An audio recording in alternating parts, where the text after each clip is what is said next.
बड़ी खबर आ रही है, सीएनजी की कीमतों में इजाफा हो चुका है। आपको बता दें कल ही पेट्रोल डीजल की कीमतें बढ़ी थी और एक बार फिर से सीएनजी के दामों में इजाफा दर्ज किया गया है। ये कीमतें जो है 2 रुपए के इजाफे के साथ यहाँ पर बढ़ोतरी दर्ज करवा रही है। 12 दिन में चौथी मर्तबा ऐसा हुआ कि दामों में इजाफा हुआ।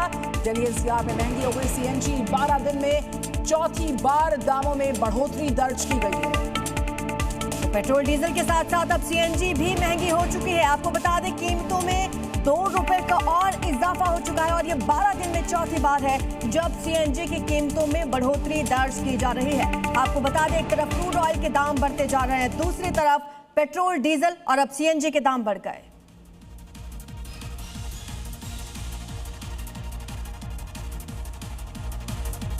तो एक तरफ तो आसमान से आग बरस रही है, तो वहीं भीषण गर्मी के ताप से बचने के लिए भारी संख्या में लोग पहाड़ों की तरफ रुख कर रहे हैं। वाकई में जो लोग हैं वो हिमाचल पहुंच रहे हैं, उत्तराखंड के हिल स्टेशंस का रुख कर रहे हैं ताकि गर्मी से उनको निजात मिल पाए। भारी भीड़ यहाँ पर पहाड़ों की तरफ महाजाम की हालात बनाती दिख रही है। और ये 3 तस्वीरें इसी की गवाही दे रही हैं। मनाली और मंडी पहुंचने के पहाड़ी रास्तों पर भीषण जाम लगा हुआ है, तो वहीं नैनीताल में पर्यटकों की भारी भीड़ उमड़ी हुई है। बात मनाली की करें तो यहाँ पहाड़ों पर घुमावदार रास्तों पर ऐसा महाजाम लगा है कि 7 से 8 घंटों का रास्ता 15 से 20 घंटों में तब्दील हो गया है। हालांकि घंटों के महाजाम के बाद जब सैलानी मनाली पहुंचे तो बाजार पर्यटकों से गुलजार नजर आया। कुछ ऐसे ही हालात मंडी के भी थे, जहां भी भारी संख्या में पर्यटक पहुंच रहे हैं।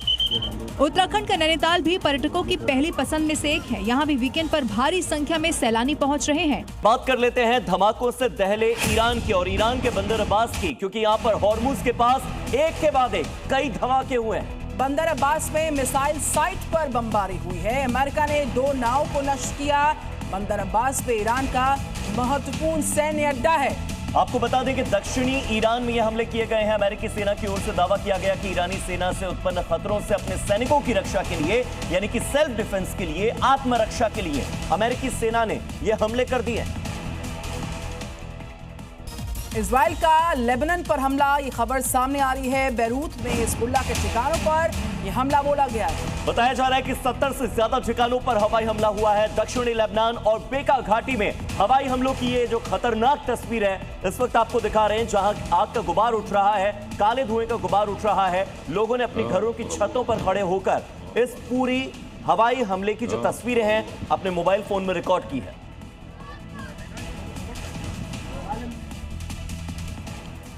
तो गर्मी का जो असर है, गर्मी का जो प्रकोप है, सिर्फ भारत में नहीं बल्कि दूसरे एशियाई देशों में महसूस किया जा रहा है।